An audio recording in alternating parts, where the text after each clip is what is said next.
ইরানের সঙ্গে সম্ভাব্য চুক্তি নিয়ে চূড়ান্ত সিদ্ধান্ত নিতে বৈঠকে বসার কথা জানিয়েছেন মার্কিন প্রেসিডেন্ট ডোনাল্ড ট্রাম্প। তিনি বলেছেন, ইরানকে অবশ্যই সম্মত হতে হবে যে তারা কখনোই পারমাণবিক অস্ত্র বা বোমা তৈরি করবে না। অন্যদিকে যুক্তরাষ্ট্রের সঙ্গে চলমান আলোচনায় শুধু কথায় নয়, বাস্তব পদক্ষেপেই আস্থা রাখতে চায় ইরান, এমন মন্তব্য করেছেন দেশটির পার্লামেন্ট স্পিকার মোহাম্মদ বাঘের গালিবাফ। ইরান যুদ্ধবন্ধে চলমান আলোচনা নিয়ে ওয়াশিংটনে বৈঠক করেছেন মার্কিন পররাষ্ট্রমন্ত্রী মার্কো রুবিও ও পাকিস্তানের পররাষ্ট্রমন্ত্রী ইসহাক দার। শুক্রবার ইসহাক দারের সঙ্গে বৈঠক করেন মার্কিন মার্কো রুবিও। বৈঠকে ইরান যুদ্ধ বন্ধে চলমান শান্তি আলোচনা এবং মধ্যপ্রাচ্যের সাম্প্রতিক পরিস্থিতি গুরুত্ব পায়। পাকিস্তানে অনুষ্ঠিত প্রথম দফার শান্তি আলোচনা কোনো চূড়ান্ত চুক্তি ছাড়াই শেষ হলেও রয়টার্স জানিয়েছে, যুদ্ধবিরতি আরও বাড়ানো এবং হরমুজ প্রণালীতে জাহাজ চলাচলের বিধিনিষেধ শিথিল করার বিষয়ে প্রাথমিক সমঝোতায় পৌঁছেছে তেহরান ও ওয়াশিংটন। তবে এখনও এই চুক্তিতে চূড়ান্ত অনুমোদন দেননি মার্কিন প্রেসিডেন্ট ডোনাল্ড ট্রাম্প। যুদ্ধবিরতি উপেক্ষা করে লেবাননে আবারও ইসরায়েলের হামলায় শুক্রবার অন্তত 11 জন নিহত ও 8 জন আহত হন। দেশটিতে প্রতিদিনই ইসরায়েলি বিমান হামলায় অব্যাহত থাকায় উদ্বেগ জানিয়েছে জাতিসংঘ। সংস্থাটি বলছে, মাত্র এক সপ্তাহের হামলায় লেবাননে 15 শিশু নিহত ও আরও 62 শিশু আহত হয়েছে। এর মধ্যে দেশটির দক্ষিণের কৌশলগত লিতানি নদী অতিক্রম করে ইসরায়েলি সেনারা আরও ভেতরে অগ্রসর হয়েছে বলে জানিয়েছেন প্রধানমন্ত্রী বেনিয়ামিন নেতানিয়াহু। লেবাননের আরও খবর জানাচ্ছেন নাহিদা রিন্থি। মধ্যপ্রাচ্যে যুদ্ধের উত্তাপ ক্রমাগত বেড়েই চলছে। এবার লেবাননে সামরিক অভিযানের পরিধি বাড়ানোর দাবি ইসরায়েলের, আর সেই সঙ্গে বাড়ছে সামরিক প্রাণহানির মিছিল। চলমান সামরিক অভিযানে আইডিএফ লেবানন সীমান্ত থেকে প্রায় 30 কিলোমিটার দূরে লিতানি নদীর ওপারে অগ্রসর হয়েছে। প্রতিদিনই ভয়াবহ বিমান হামলা চালাচ্ছে ইসরায়েল। হামলার সতর্কতা পাওয়ার সাথে সাথে আমরা নিরাপদ জায়গায় সরে যাওয়ার চেষ্টা করি, তারপরও হামলার মুখে পড়তে হয়। বিমান হামলা শুরু হলেই বাচ্চারা খুব ভয় পেতে থাকে। ওদেরকে শক্ত করে ধরে বসে থাকি আমি, আর কি বা করার আছে। হিজবুল্লাহর বিরুদ্ধে লড়াইয়ের অংশ হিসেবে ইসরায়েল বৈরুত এবং বেকা উপত্যকা সহ লেবাননের বিভিন্ন অঞ্চলে বিমান ও স্থল হামলা জোরদার করেছে। এখান থেকেই উত্তরে হিজবুল্লাহর বিরুদ্ধে যুদ্ধ পরিচালনা করা হচ্ছে। ইতোমধ্যে আমাদের বাহিনী লিতানি নদী পার হয়েছে। আমরা লক্ষ্য অর্জনে অনেকটাই এগিয়ে গেছি। এদিকে জাতিসংঘের শিশু বিষয়ক সংস্থা ইউনিসেফ জানিয়েছে, গত এক সপ্তাহে লেবাননে ইসরায়েলি হামলায় অন্তত 15 শিশু নিহত এবং 62 শিশু আহত হয়েছে। এছাড়া এতে গভীর উদ্বেগ প্রকাশ করেছে সংস্থাটি। জাতিসংঘের মুখপাত্র জানান, বৃহস্পতিবার ইসরায়েলি প্রতিরক্ষা বাহিনীর পক্ষ থেকে 350টি এবং হিজবুল্লাহর পক্ষ থেকে 25টি গোলাবর্ষণের ঘটনা নথিভুক্ত করেছে সংস্থাটি।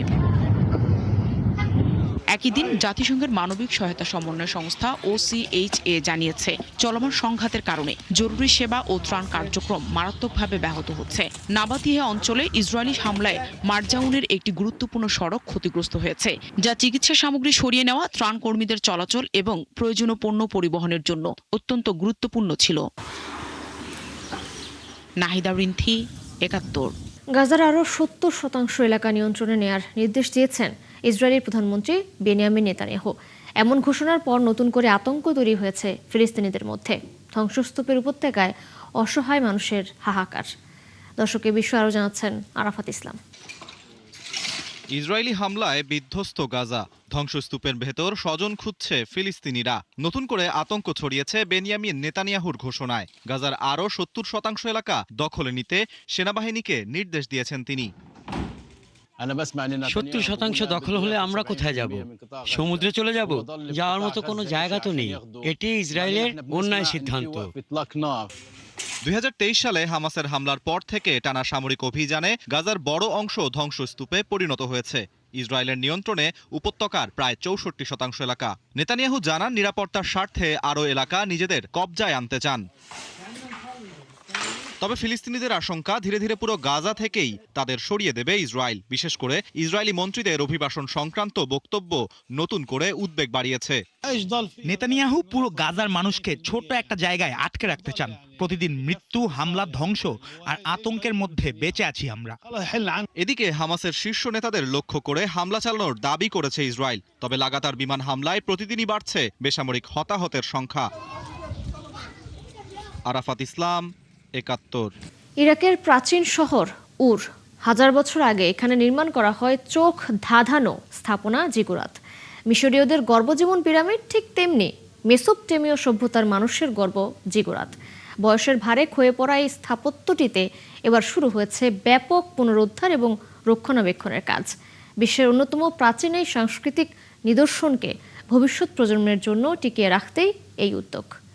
বিস্তারিত মনিরুজ্জামান বাবুর প্রতিবেদনে। 4000 বছরেরও বেশি আগে মেসোপটেমীয় সভ্যতার কেন্দ্র ছিল ইরাকের উর শহর, যে শহরের প্রাণকেন্দ্র ছিল জিগুরাত নামের এক স্থাপত্য। তবে বয়সের ভারে আজ ক্ষয়ে পড়া এই স্থাপত্যটি মিশরের গিজার পিরামিডের থেকেও পুরনো। এই প্রাচীনতম নিদর্শনকে আদিরূপ ও স্থায়িত্ব ফিরিয়ে দিতে এখন পুরো দমে চলছে সংস্কার কাজ। কারিগরি ও প্রকৌশলী দল নিরলসভাবে কাজ করে যাচ্ছেন জিগুরাতের সম্মুখভাগ, প্রধান সিঁড়ি এবং বিভিন্ন কাঠামোগত অংশে। ঐতিহাসিক তথ্য অনুযায়ী উরের তৃতীয় রাজবংশের আমলে এটি নির্মিত হওয়ার পর থেকে এখন পর্যন্ত এটি 7ম দফা সংস্কার কাজ। এর আগে 1999 সালে শেষবার অত্যন্ত সীমিত পরিসরে এর আংশিক মেরামত করা হয়েছিল। ইউনেস্কোর আন্তর্জাতিক মানদণ্ড বজায় রেখে এই সংস্কার কাজ পরিচালনা করা হচ্ছে। কর্মকর্তারা জানিয়েছেন, প্রাচীন এই স্থাপত্যের মূল সৌন্দর্য ঠিক রেখে এখানে টেকসই উপাদান ব্যবহার করা হচ্ছে, যা একে দীর্ঘস্থায়ী করবে এবং পর্যটকদের জন্য আরও আকর্ষণীয় করে তুলবে। আন্তর্জাতিক মানদণ্ড মেনে চলে এমন সব উপাদান ব্যবহার করেই এই পুনরুদ্ধার কাজ করা হচ্ছে। আমাদের মূল লক্ষ্য হলো এই প্রত্নতাত্ত্বিক স্থানটি রক্ষা করা এবং এই প্রাচীন উর শহরের পর্যটন খাতকে আরও সমৃদ্ধ করা। খ্রিস্টপূর্ব 3য় সহস্রাব্দের এই সুমেরীয় মন্দিরটি 2016 সালে ইউনেস্কোর বিশ্ব ঐতিহ্য তালিকায় অন্তর্ভুক্ত হয়। বিশ্বজুড়ে প্রত্নতাত্ত্বিক গবেষক ও পর্যটকদের কাছে অন্যতম প্রধান আকর্ষণের কেন্দ্রবিন্দু এই উর জিগুরাত। মনিরুজ্জামান বাবু, 71। ঈদুল আজহার দীর্ঘ ছুটিতে উৎসবের আমেজ ছড়িয়ে পড়েছে মধ্যপ্রাচ্যের দেশ কুয়েতে। 6 দিনের সরকারি ছুটিতে পরিবার ও বন্ধুদের নিয়ে বিভিন্ন পর্যটন কেন্দ্রে ঘুরে বেড়াচ্ছেন প্রবাসীরা। কুয়েত থেকে সহকর্মী সাদেক রিপনের তথ্য ছবিতে আরও জানাচ্ছেন আরাফাত ইসলাম। প্রবাস জীবনে বছর জুড়েই থাকে কর্মব্যস্ততা, কাজের চাপে অবসর পাওয়াই দায়। তবে এবারের কুরবানির ঈদে টানা 6 দিনের ছুটিতে উৎসবে মেতেছেন কুয়েতে থাকা প্রবাসীরা। ঈদের ছুটিতে কুয়েতের বিভিন্ন পর্যটন কেন্দ্র ও দর্শনীয় স্থানে ভিড় জমাচ্ছেন বাংলাদেশ সহ বিভিন্ন দেশের রেমিটেন্স যোদ্ধারা। যুদ্ধ পরিস্থিতির কারণে ঈদুল ফিতরে সভা সমাবেশ ও গণজামায়াতের নানা বিধিনিষেধ ছিল। তবে এবার পরিস্থিতি অনেকটা স্বাভাবিক হওয়ায় স্থানীয় নাগরিক ও প্রবাসীদের মাঝে স্বস্তি ফিরেছে। গত রোজার ঈদ ঘুরতে পারি না, আমরা খুবই সমস্যা ছিল যুদ্ধের কারণে। এবার কোরবানি ঈদে আমরা আলহামদুলিল্লাহ ঘুরতে আসছি। কুয়েতে দিনে 40 ডিগ্রির ওপরে তাপমাত্রা থাকায় সন্ধ্যার পর থেকেই পর্যটন কেন্দ্রে ভিড় বাড়তে থাকে। শার্ক টাওয়ার, শহীদ পার্ক, মালিয়া বিচ ও সালমিয়া বিচে বাড়ে প্রবাসীদের আনাগোনা। আমি দীর্ঘ 4 বছর পর এই ঈদে ছুটি পেয়েছি, তো সেজন্য এবার আনন্দটা করব। এই জন্য সালমিয়া বিচে ঘোরাঘুরি করতেছি এবং বিচে কতক্ষণ সাঁতার কাটবো। বিভিন্ন দেশের মানুষ আমরা সবাই একসাথে ঈদ উদযাপন করতেছি, আসলে অনেক ভালো লাগতেছে আলহামদুলিল্লাহ। কেউ পরিবার নিয়ে সমুদ্র পাড়ে সময় কাটাচ্ছেন, কেউ বা আবার বন্ধুদের সঙ্গে আড্ডায় মেতে উঠেছেন। কেউ কেউ বাসা থেকে রান্না করা খাবার নিয়ে এসে খোলা আকাশের নিচে ছোটখাটো পিকনিকের আয়োজন করেছেন। যারা প্রবাস জীবন আছেন তারাই জানেন হচ্ছে যে ঈদের মজাটা আসলে কতটুকু বেদনাদায়ক এবং দুঃখজনক।